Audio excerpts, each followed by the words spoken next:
দেশের এই পরিস্থিতিতে কিসের নির্বাচন? জামায়াত আমির। এখন দেশের এই পরিস্থিতিতে কিসের নির্বাচন? আগে সুষ্ঠু পরিবেশ তৈরি করতে হবে, তারপর নির্বাচন হবে বলে মন্তব্য করেছেন জামায়াতের আমির ড. শফিকুর রহমান।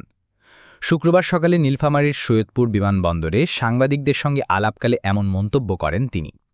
এ সময় ড. শফিক বলেন, পাটগ্রাম আমাদের চোখের সামনে।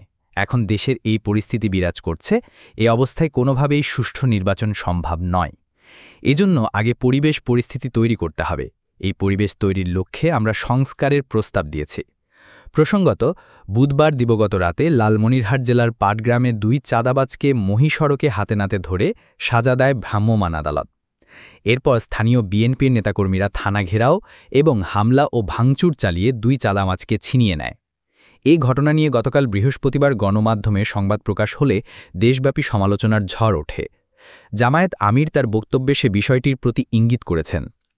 নির্বাচন প্রসঙ্গে ডা. শফিকুর রহমান আরও বলেন, নির্বাচনের পূর্বে অবশ্যই রাজনৈতিক সংস্কার করতে হবে এবং সকলের অংশগ্রহণে একটি ভালো ও গ্রহণযোগ্য নির্বাচন আয়োজন করতে হবে।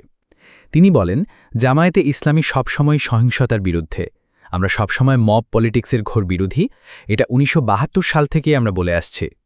পরে তিনি বিকাল 3টায় রংপুরে আয়োজিত একটি জনসভায় যোগ দিতে রংপুরের উদ্দেশ্যে সৈয়দপুর ত্যাগ করেন।